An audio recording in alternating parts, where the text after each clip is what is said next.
Hi, I'm Matthew Miller, and today I'm presenting Meeting with Media, comparing synchronous media sharing and icebreaker questions in initial interactions via video chat. This work was done in collaboration with my amazing co-author, Regan Mandryk.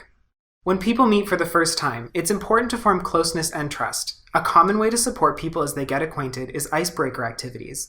These include discussion questions, playful interactions, and group tasks such as scavenger hunts.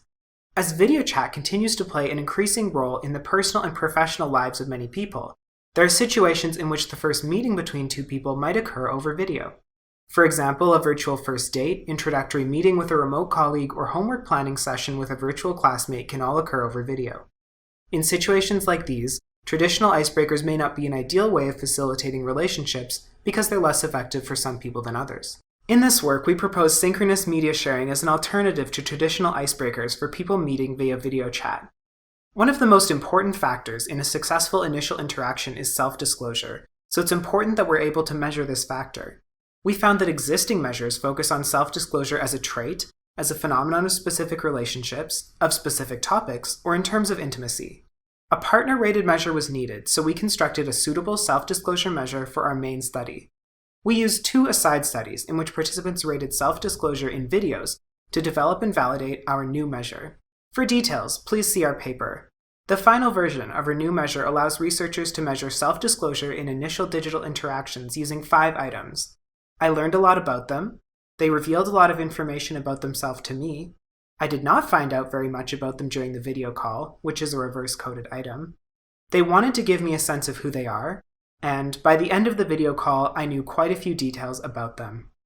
With this measure in mind, we returned to our main focus of studying media sharing. Our study used a custom video chat system. This system allows users to prepare for a call by sharing links to online media. Users can share content by browsing the web and then pasting links into a queue of media. The system has specialized support for links to videos, images, products, and articles, but also allows other links to be shared. Both users' items are added to the same queue, but items from the other user are blurred. For our study, the system alerted users when the preparation time was almost over, then started the call automatically. Once the video call begins, our system shows shared items one at a time on the right side of the screen, and participants' videos on the left side. The shared media is shown in a way that reflects its type. For videos, scrubbing controls are included, and the playback is synchronized between users. For images, a carousel view is used, and the currently visible image is synchronized between users. For products, the price, images, and descriptions are shown. For articles, a scrolling view of the body is included. For other links, the option to open in a new tab is shown. A next button below the current item allows users to advance to the next item in the queue. The system also includes a mode that removes media sharing functionality and shows icebreaker questions instead. In this mode, the list of icebreaker questions is shown on screen before the call begins. And once the call starts, the icebreakers are shown on one side of the screen and the participants' videos are shown on the other side. Using this system, we conducted a study comparing synchronous media sharing and a traditional icebreaker task, analyzing data from 68 participants. 17 pairs met using synchronous media sharing, and 17 met using discussion questions. During the study, participants completed trait questionnaires, including propensity to trust, propensity to self-disclose, and agreeableness. Next, participants watched a video explaining how to use the system. In the media condition, the video showed how to add and view media. In the icebreaker condition, the video showed how to view the icebreakers. Next, participants had 10 minutes to prepare for the call. In the media condition, participants used this time to add media to the system, and in the icebreaker condition, participants used this time to review a complete list of the icebreaker questions. After the preparation time, the video call was started automatically. During the call, the shared media or icebreakers were shown on one side of the interface, and the participant videos were shown on the other side. The call lasted for 15 minutes. A warning was shown 20 seconds before the end to allow participants to say goodbye. After the call, participants completed a second set of questionnaires regarding perceptions and outcomes from the call. These included perceived self-disclosure and perceived warranting, that is, the ability to verify self-disclosures. Also measured were trust and relatedness. The results of our study show that participants used media to support a variety of conversations. On average, participants shared 5.3 media items, with videos being the most common type. For a better sense of topics, we looked at the 58 YouTube videos shared in our study and retrieved their category data from YouTube. The most common categories were music, comedy, and people and blogs. The websites and categories that were shared suggest that people used media sharing to support a variety of conversations. For example, to bring up a song that they liked or were interested in, to share a laugh over a TikTok or a comedy video, or to discuss more serious topics such as news or science. We compared the effectiveness of media sharing and icebreakers using a Markova analysis. Participants in the media sharing condition engaged in less conversational self-disclosure, which we measured by counting first-person pronouns used in the call. However, there was no significant difference in their partner's perceived self-disclosure, which was assessed using our new measure. Additionally, the warranting value of self-disclosures, that is, the perception that they could be verified, was higher in the media sharing condition. Ratings of trust did not differ significantly between the two conditions, but ratings of relatedness were higher when using media sharing. We also considered the effects of individual traits on trust formation.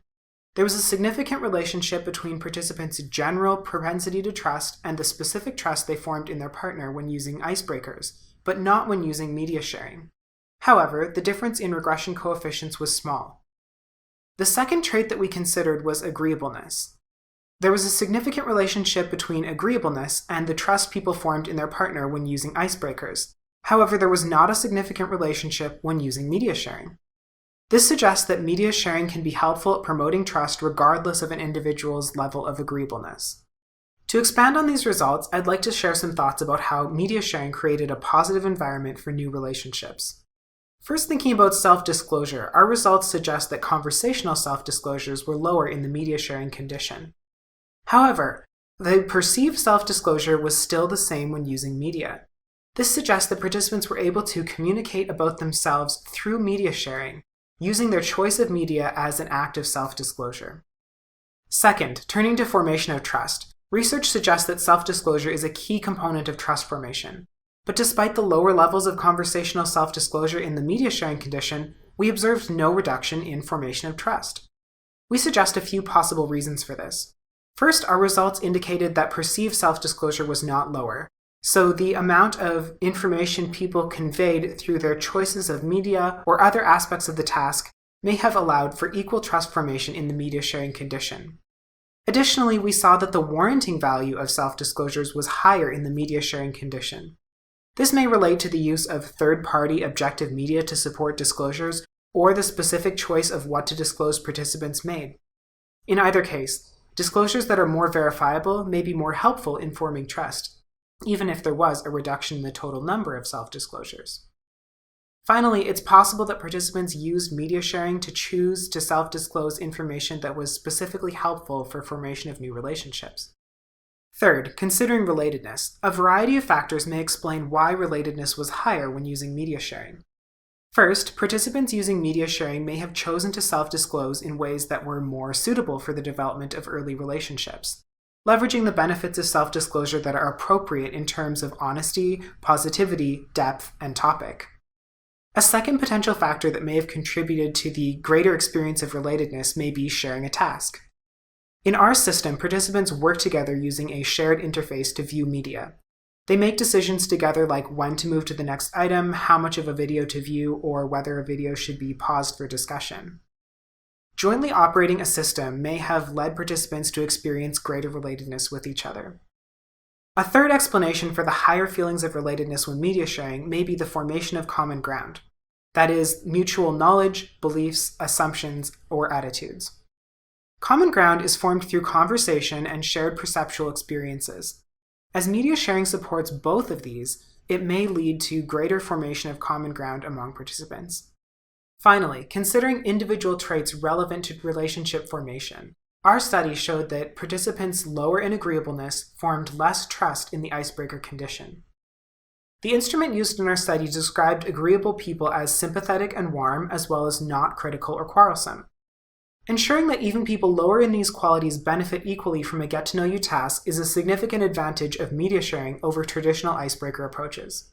In summary, our research shows that compared to a traditional icebreaker approach, synchronous media sharing promoted equal levels of self-disclosure and trust, greater levels of warranting and relatedness, and trust formation that was not susceptible to individual differences in agreeableness. By leveraging the synchronous digital context, video chat systems can create new experiences that effectively support people in getting to know each other. Thank you for watching.